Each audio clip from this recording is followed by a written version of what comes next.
প্রিয়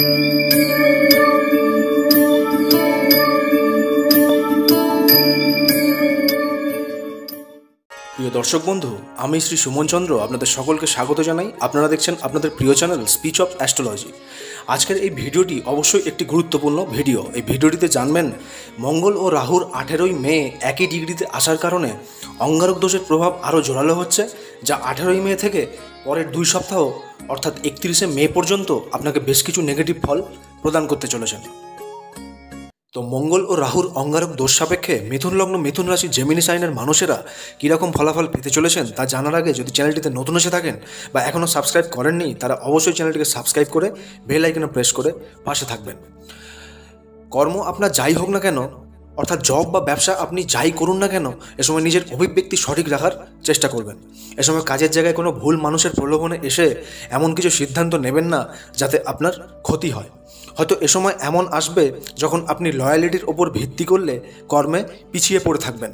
তার জন্য উল্টো পথ না ধরে আপনি আপনার পরিশ্রম ও দক্ষতা দিয়ে কাজে সাকসেস আনার চেষ্টা করবেন। এমন কিছু মানুষের সাথে এ সময় ওঠা বসা হতে পারে যারা আপনাকে প্রলোভন দেখিয়ে এমন কিছু কাজ করাবে যা আপনার কাছে বদনাম সূচক হতেও দেখা যাবে।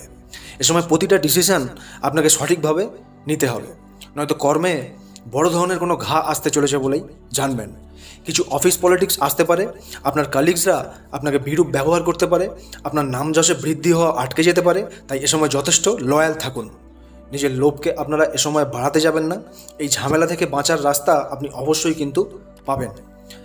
রাহু এবং মঙ্গল একত্র হয়ে অঙ্গারক দোষে আপনাকে এ সময় কিন্তু পরীক্ষা নিতে চলেছে। আপনি অনেস্ট হলে তবেই কিন্তু সেই পরীক্ষায় সফল হবেন বলেই জানবেন। এ সময় বাস্তুদোষ কিন্তু আপনার তৈরি হতে দেখা যাবে, তাই নিজের বাস্তু দোষমুক্ত রাখতে সেইভাবে কিন্তু চেষ্টা চালিয়ে যান। এ সময় বাস্তুতে কোনো রকমের নোংরা বা আবর্জনা জমিয়ে রাখবেন না, সবসময় পরিষ্কার রাখার চেষ্টা করবেন। এছাড়াও আপনার মাতার স্বাস্থ্যে এ সময় ওয়াকিবল হন এবং তার কোনো সমস্যা চলে থাকলে তাকে অবশ্যই সঠিক চিকিৎসা করার চেষ্টা করুন।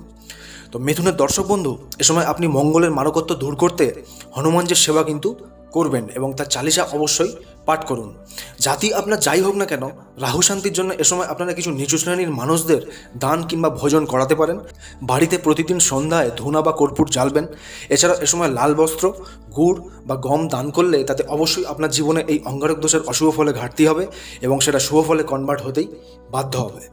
তো দর্শক বন্ধু, যদি ভিডিওটি ভালো লাগে তাহলে অবশ্যই চ্যানেলটিকে সাবস্ক্রাইব করতে ভুলবেন না এবং এই ধরনের জ্ঞানবর্ধক ভিডিও আরও দেখার জন্য চ্যানেলটির বেল আইকনে প্রেস করে পাশে থাকবেন। তো দেখা হচ্ছে পরের ভিডিওতে। সকলে ভালো থাকবেন, সুস্থ থাকবেন। ধন্যবাদ।